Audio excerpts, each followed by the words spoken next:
Dumistansya Malacanang sa pagtatalo ng mga senador kagabi ukol sa mosyon para amyendahan ang rules para sa online na paglahok ng mga senador sa mga sesyon.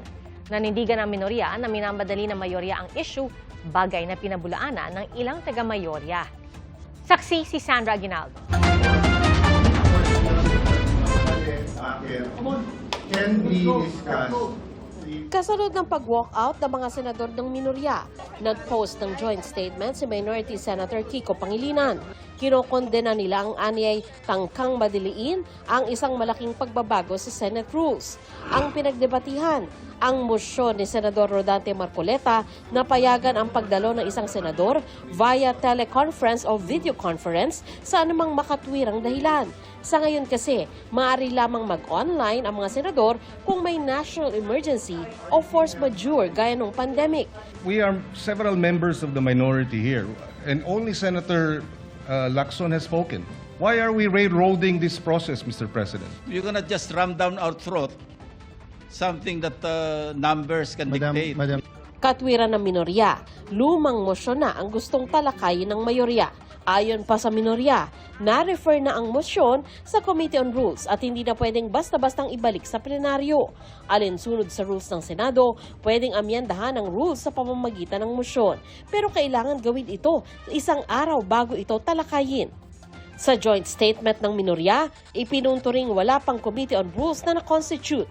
Ni wala raw na ihalal na majority leader para gabayan ang pag-amyenda sa rules alinsunod sa regular na proseso.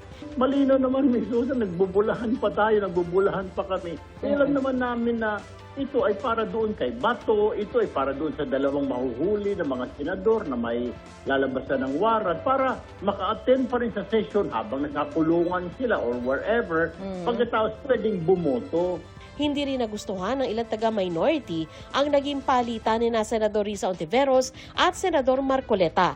Bagong motion ito, Madam President. Bakit po? Sa ilalim ng Section 24, ni-refer yung unang mosyong binanggit ni Senator Marcoleta noon sa Committee on Rules. Ngayon kung sasabihin na ibinalik yung mosyong iyon, yung unang mosyon ni Senator Marcoleta sa plenary, sino ang gumawa nun? Dapat ang Committee on Rules. Madam President, without giving meaning to anything, ito pong mahirap kasi kung wala po tayong legal background dito. Kaya sinasabi ko na nga po, hindi po bagong motion ito eh. Hindi siya bagong motion. Ito Madam Sino President, po magsasabi na bagong motion? Point of order. Ad hominem. Sinasabi ko lamang po, ang Hindi, sinasabi Madam ko lang, President, kanina ko po sinasabi. Hindi po tama yun. Section Nasasabihin yung 136. kasama niya Pwede po ay ba? walang Session is kinalaman. suspended. Pwede.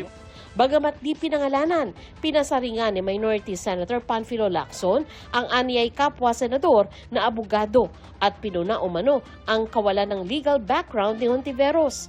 Paliwanag naman kagabi ni Marcoleta, Hindi namin ito yung nire-railroad. Kung mapaalala ninyo, May 11 pa, minotion ko na yun. So kanina sinabi ko, I am just reiterating a previous motion that will not even require one day. Pero kanina, ang pinapaliwanag ko kaya hindi kami magkaintindihan, pinipilit ng mga kasama ko yung reliance nila on Section 24. wala raw siyang intensyong manginsulto. But I was trying to explain to them, Section 24 is a general provision. Ibig sabihin lahat, yung panglahatan. At kung mapapansin nyo, yung Section 136, paragraph 2, specific yun sa rules. Na pag-amend ng rules. So, ang sabi ko kanina, ulit-ulit kami. Sabi ko, ma'am, ang mahirap po kasi kung wala pong legal background po, talaga pong mahirap magkaintindihan. Hirit naman ni Senador Amy Marcos nung nakakulong si Noy Senador Laila de Lima. Humirit din naman ang ilang minority senators na payagan siyang makadalo sa session online. Noong panahon naman na may nakakulong o hinuhuli sa kanila, pagkaalala ko, Senator De Lima at saka Senator Trillanes, nag-motion rin naman sila na mag-remote voting. Eh bakit ngayon may remote participation? Nagtataka ako ngayon kung bakit tutol na tutol sila dyan. Nag-file ang ilan sa amin ng resolution para payagan siya. Dininay po. Yes. And actually, kahit napagbigyan, wala naman siyang internet connectivity sa loob ng kulungan niya noon. Anong napaka-special ngayon para payagan yun? Dumistansya naman ang Malacanang sa mga naganap sa Senado kagabi. Wala naman tayong masasabi na anumang force majeure, calamity, na mag-justify ng mga online voting. But still, muli, ito ay nasa kanilang pagpapasyang. Sabi naman ng Philippine National Police, sakaling payagan nga si Senador Bato de la Rosa na lumahok sa mga session online, gagamitin nila ito para matunton kung saan siya nagtatago. We will try to ascertain his whereabouts or his location using the link or whatever gagamitin po nila na pag-teleconferencing. Sandra Aguinaldo, ang inyong saksi